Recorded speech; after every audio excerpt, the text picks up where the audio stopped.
Bismillahirrahmanirrahim. Elhamdülillahi Rabbil alamin. Vessalatu vesselamu ala Resulina Muhammed ve ala alihi ve ashabihi ecmain. Hadil mümin Müslümanlar, Esselamu Aleyküm ve Rahmetullahi ve Berekatuhu. Allah subhanahu wa ta'ala Ramazan ayın beyan etken vakitte aşıklığında bizge ayta istavuzu billah ve litukmilul iddete ve litukabbirullaha ala ma hadakum ve la'allekum teşkurun. Şuşu ay, şuşu günler sizge verildi. Allah subhanahu ta'ala'nı zorlar için, Allah ta'ala'nın dinini zorlar için.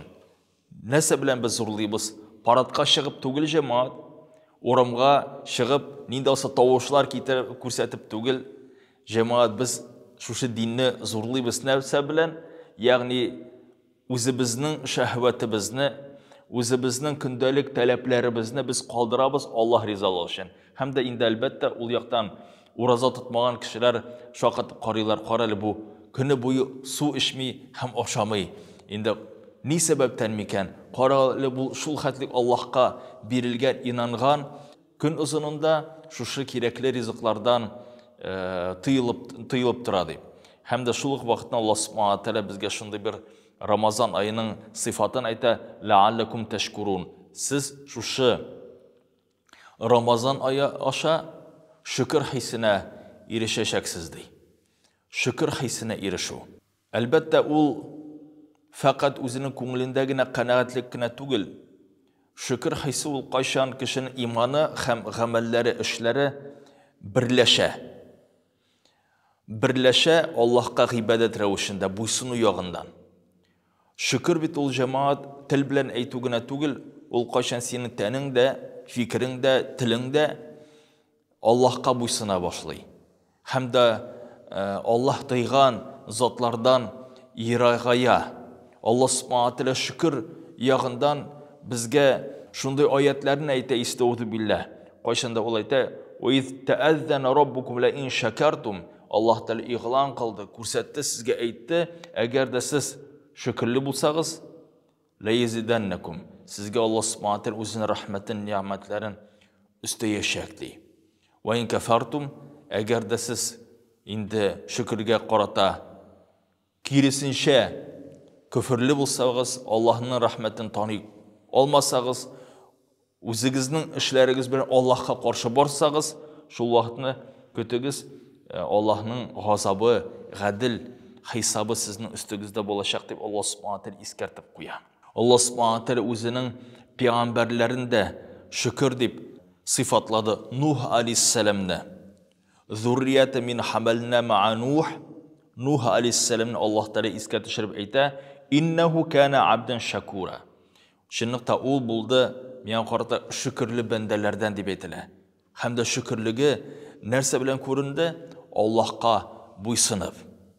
Allah subhanahu taala o'zinde sıfatlı şu şükür so'zi bilan nihatlik ul büyük hem de şu büyük fiilge hem de büyük derecege alıp para cemaat bizni uraza, lakin de Allah subhanahu wa ta'ala o'zining bir sıfatı ve men yaqa tarif hasana nazid lahu fiha husna innalloh afurun shakur.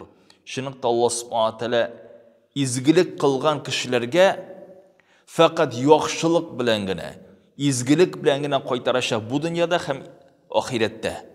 Hem de elbette en zor ecir savaplar bulaşak anın inşallah Teala cennet rahmetlerinde. Çünkü bu dünyada cemaat biz her bir izgilik için yaxşılıkını görmezke de mümkünmüz. Orazasın tutasın yok ise şilep de olarga mümkün. Namazını okuysın meşakkatleri de bularga mümkün. Yok ise duasını da kılasın barbar indi buruşları da bulup ala.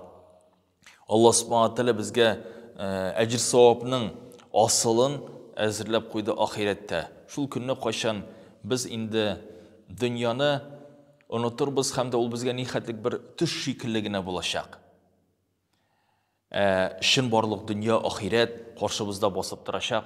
Шунда инде әҗр савапларыбыздан biz инде күргәч аларны сөйнәчәкбез иншаллаһу тааля.